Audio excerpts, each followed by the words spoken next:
नमस्कार, मी कोमल. आज आपण वाटाण्याच्या पुऱ्या कशा बनवायच्या ते बघणार आहोत. अगदी सोपी रेसिपी आहे, पण खायला तितक्या छान लागतात ह्या पुऱ्या. चला तर मग रेसिपीला सुरुवात करूया. तर हे बघा, पुऱ्या बनवण्यासाठी मी इथं वाटाणा घेतलेला आहे, सोलून तो स्वच्छ पाण्याने धुवून घेतलेला आहे. थोडंसं लसूण घेतलेलं आहे, हिरवी मिरची घेतलेली आहे आणि आलं घेतलेलं आहे. तर आता काय करायचं आहे, एक मिक्सरचं भांडं घेतलेलं आहे मी. त्याच्यामध्ये आपल्याला हे वाटाणा, हिरवी मिरची आणि लसूण टाकून घ्यायचं आहे आणि मिक्सरला बारीक करून घ्यायचं आहे, म्हणजे पेस्ट बनवून घ्यायची आहे. तर सुरुवातीला मी वाटाणा टाकून घेते मिक्सरच्या भांड्यामध्ये.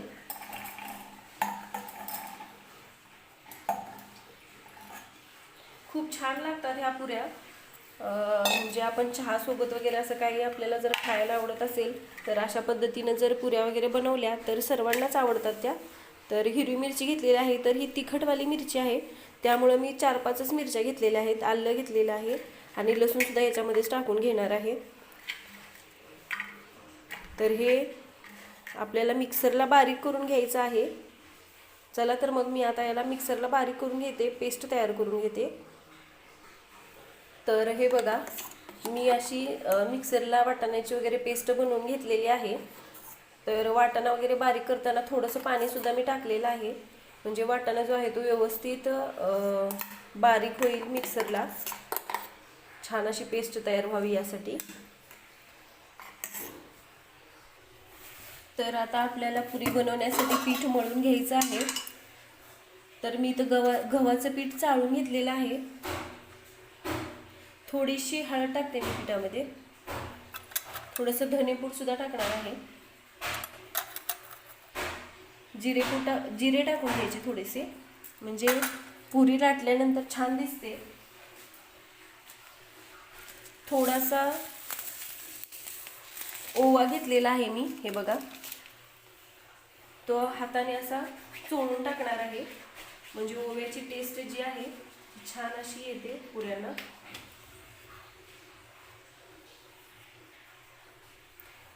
थोडंसं पांढरं तीळ घेतलेलं आहे मी, ते सुद्धा पिठामध्ये टाकून घेणार आहे.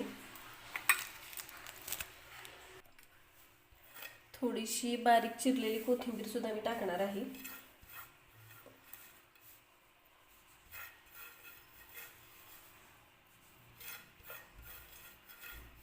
घरात कोणी पाहुणे वगैरे जर अचानक आले तर बऱ्याचदा आपल्याला प्रश्न पडतो की म्हणजे त्यांच्यासाठी खायला वगैरे काय बनवायचं.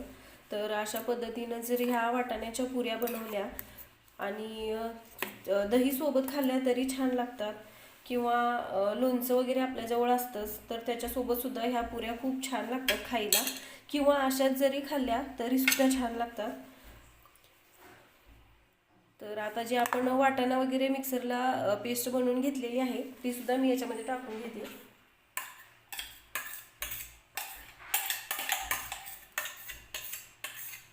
मिक्सरच्या भांड्यामध्ये थोडंसं पाणी टाकून घ्यायचं, म्हणजे काय होतं, वाटाण्याचं हे बघा बाजूला राहिलेले असते पेस्ट वगैरे, तर ते पाण्यामध्ये मिक्स होऊन त्याच्यापासूनच मग आपण पीठ मळून घ्यायचं.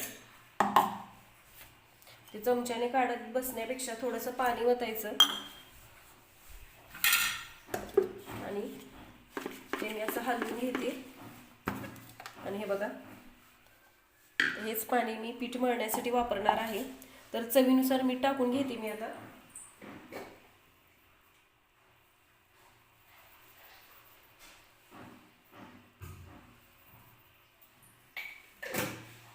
आता हे पीठ आहे ते पीठ मळून घेते मी.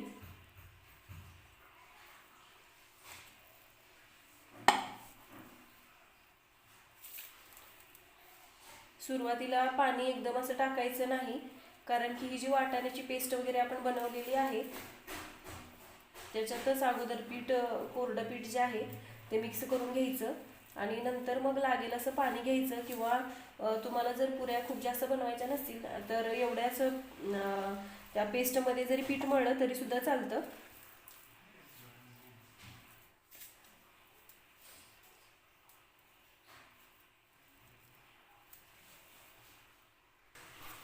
तर हे बघा, अशा पद्धतीनं मी पुरीसाठी हे पीठ मळून घेतलेलं आहे. तर आता थोडंसं तेल लावून घ्यायचं आणि परत व्यवस्थित मळून घ्यायचं. आणि हे पीठ जे आहे ते 10 ते 15 मिनिटासाठी भिजत ठेवायचं, म्हणजे पुऱ्यासुद्धा छान होतात. खूप जास्त घट्ट नाही किंवा खूप पातळ सुद्धा मळलेलं नाही मी हे पीठ, तुम्ही बघू शकताय. हे बघा, तर हे पीठ आहे ते मी आता 10 मिनिटासाठी भिजायला ठेवणार आहे.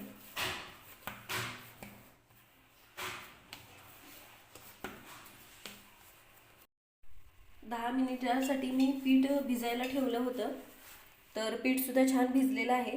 तर त्या पिठाचे मी हे बघा अशा पद्धतीने छोटे छोटे गोळे करून घेतलेले आहेत पुरी लाटण्यासाठी. आणि मी कढईमध्ये तेलसुद्धा गरम करायला ठेवलेलं आहे. तेल गरम होते तोपर्यंत आपण एक एक पुऱ्या लाटून घेऊया. तर हे बघा, मी थोडंसं पीठ घेतलेलं आहे आणि मी पिठावरतीच पुऱ्या लाटणार आहे, थोडं थोडं पीठ लावून. गॅस थोडासा फास्ट करते म्हणजे तेलसुद्धा गरम होईल. तर हे बघा, अलगद हातांनी ह्या पुऱ्या ज्या आहेत ते लाटून घ्यायच्या आहेत. तेलावरती लाटल्या तरी चालतात, पण मी थोडं थोडंसं पीठ लावून लाटते पुऱ्या.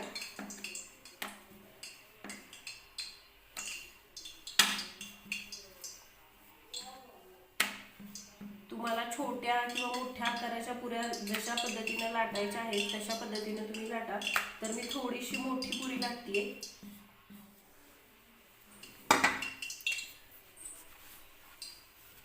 तर तेल गरम झालंय का ते सुद्धा बघून घेऊया. थोडंसं पीठ घ्यायचं आणि तेलामध्ये टाकून बघायचं, म्हणजे तेल गरम झालंय की नाही ते समजेल. पीठ लगेच वरती आलं की समजून जायचं की तेल गरम झालेलं आहे. तर एक छोटीशी टीप आहे, पुऱ्या वगैरे तळताना पुरी वगैरे तेलकट होऊ नये त्यासाठी थोडंसं तेलामध्ये मीठ टाकायचं, म्हणजे पुऱ्या ज्या आहेत ते जास्त तेलकट होत नाहीत. तर तेल गरम झालेलं आहे, तर पुरी तेलामध्ये सोडून घेते मी.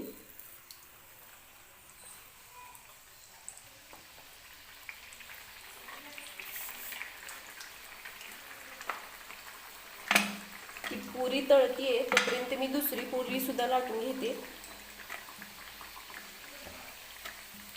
खूप छान लागतात ह्या पुऱ्या.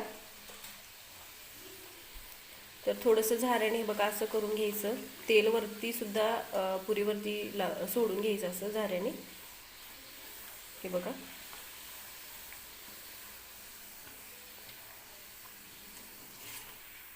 तर मी पलटून घेते पुरी. तर हे बघा किती छान दिसते पुरी. खायला सुद्धा खूप छान लागतात ह्या वाटाण्याच्या पुऱ्या. तर बारीक गॅसवरतीच ह्या पुऱ्या ज्या आहेत ते मी तळून घेणार आहे.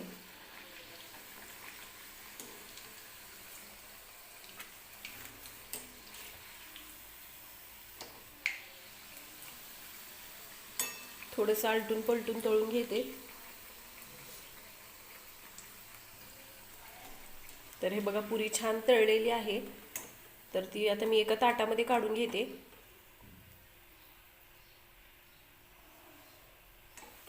व्यवस्थित तेल निथळून घ्यायचं. हे बघा अशा पद्धतीने. तर पुरी मी एका ताटामध्ये काढून घेते. पुरीचा रंग बघू शकताय तुम्ही किती छान दिसतोय तो. तर दुसरी पुरी सुद्धा मी तेलामध्ये टाकून घेते आणि अशा पद्धतीने हे बघा झाऱ्याने मी पुरी जी आहे ती थोडी थोडी खाली तेलामध्ये दाबून घेते, म्हणजे वरच्या बाजूने सुद्धा छान अशी पुरी तळली जाते. हे बघा कशी टम्म फुगली आहे पुरी ती. तर पलटून घेते. रंग बघा किती छान आलेला आहे पुरीला. तर अशाच पद्धतीनं ह्या पुऱ्या ज्या आहेत त्या मी तळून घेणार आहे. ती पुरी भाजेपर्यंत मी दुसरी पुरी लाटून घेते. गरम गरम अशा ह्या तळलेल्या पुऱ्या खायला द्यायच्या दही सोबत किंवा लोणच्या सोबत. खूप छान लागतात खायला. अगदी टम्म फुगलेली आहे पुरी. आणि रंग सुद्धा खूप छान दिसतोय आणि वास तर अगदी घरभर पसरलेला आहे. तर हे बघा, ही पुरी मी काढून घेते तेलामधून.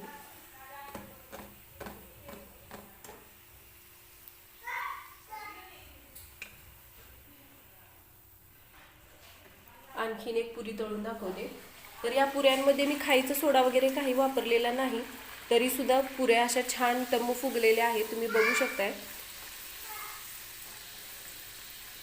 तर खायचा सोडा न वापरताच मी आजच्या ह्या पुऱ्या बनवलेल्या आहेत.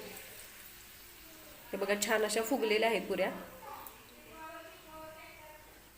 तर पलटून घेते. हलक्याशा गोल्डन रंगावरती भाजायच्या आहेत ह्या पुऱ्या ज्या आहेत त्या. तर अशाच पद्धतीने मी सगळ्या पुऱ्या तळून घेते. तर हे बघा, तयार आहेत गरमागरम अशा वाटाण्याच्या पुऱ्या. खूप छान लागतात ह्या पुऱ्या खायला. तर दही सोबत किंवा लोणच्यासोबत सुद्धा ही पुरी तुम्ही खाऊ शकता, किंवा कोरडी सुद्धा ही पुरी जरी खाल्ली तरी सुद्धा छान लागते खायला. तर तुम्ही सुद्धा अशा पद्धतीने ह्या पुऱ्या एकदा नक्की बनवून बघा. आणि व्हिडिओ आवडला तर व्हिडिओला लाईक करा, चॅनलला सबस्क्राईब करा, सोबतच बेल आयकॉन सुद्धा प्रेस करा, म्हणजे मी ज्या रेसिपीचे व्हिडिओज वगैरे अपलोड करते त्या तुम्हाला पाहता येतील.